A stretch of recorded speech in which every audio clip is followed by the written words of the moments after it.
Hi everybody, Alex Brandon here. I have a couple of shout outs and an unboxing to do in a quick little no frills video for you. And I just wanted to do a overdue shout out to something that was sent to me by Anders Enger Jensen. And here it is, the Roland MT32. Now this was something that I think I had. I know that I had either a RAP 10 or an LAPC1, long time ago now. And these things were the kings, queens of all sound carddom back in the day. Stuff sounded pretty darn good. It did have, I believe it was a general MIDI format of some kind. Of course, like I said, it was a long time ago, so there's a lot I don't remember about these things. But they sounded better than FM. Nowadays, there's all kinds of sort of creative arguments that can be made in favor of FM versus general MIDI and samples and whatnot.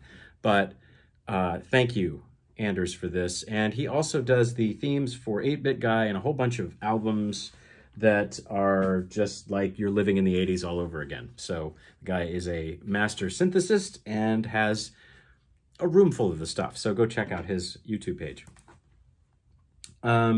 This is going to be the unboxing, and this is from Keegan Vanderlag, who is on the Discord channel. And if you haven't been to the Discord channel, this is going up on YouTube, so check out Funky Rustic Social House and join us. There's an amazing amount of back and forth about all kinds of subjects, well beyond anything I could have really dreamed of, just in terms of people talking about stuff. Knowledge about PC-88, PC-98 type FM, Japanese composers, Western composers, some amazing stuff that gets tracked and submitted, like Spaztron. Also, shout out to Mikansumi Kiwi, who has also been kind enough to help with various bits of information about my own career. So, yes, thanks to all the fans that are on there, all the gaming enthusiasts, all the game music enthusiasts. So, what have we here? Well, let's find out. I believe I already know what this is. I'm not using my scouting rules that well about cutting away from thyself.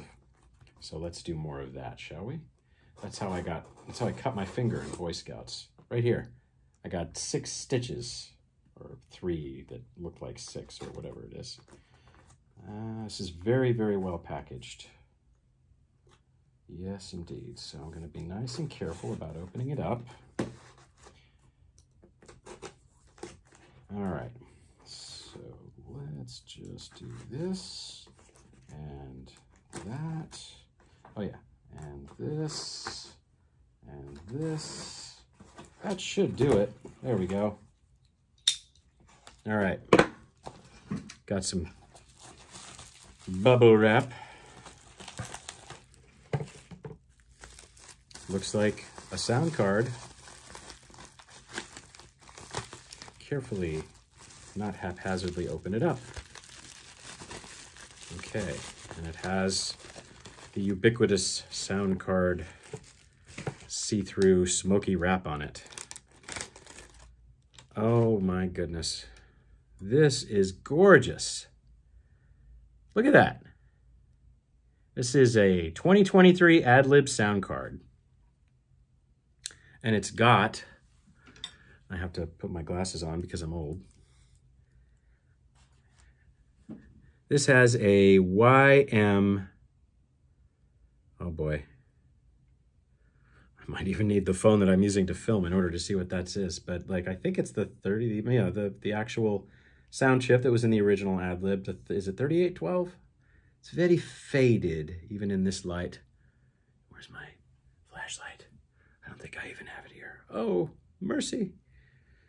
Yeah, look at that. But I remember this little guy being, I think this was black plastic on the original, and that, you know, for the volume control right there, and you got that single 1/8 inch out. Other than that, and this being a capacitor of some sort, I'm not quite sure what everything else here does.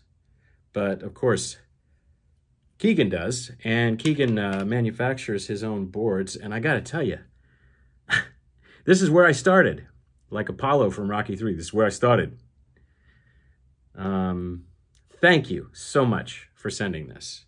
I may even try to, probably not a good idea to install this simple ISA connector in a modern PC and try to use it with Visual Composer. Who knows if it would work, but it might work with DOSBox, I don't know. My thing is using more modern emulation, but this thing will find a place of honor alongside with the good old MT32. So Keegan, thank you so much once again. We're talking about OPL3 stuff and AdLib Gold, so stay tuned for more. In terms of news, in order of operations, the most important thing is the guitar album, Omega Force #1. #2 is something that will be announced shortly that I think will get everybody super excited. After both of those albums are done, I always do this. I start an album solo and then I incorporate lots of other collaborators, which is always great to do, but it does slow things down. So one of those things is a more synth-heavy album, which could well include the good old Oberheim here, but there's some other influences, like doing a proper, really killer, even original ad-lib theme, or an OPL3 plus OPL2, PC88 influences, just synths over the years that I've never really had a chance to play with, but are available in the wonderful Furnace Tracker, among other places. So yes, Keegan, thanks again. Anders, thanks for the MT32, and I'll see y'all on Discord.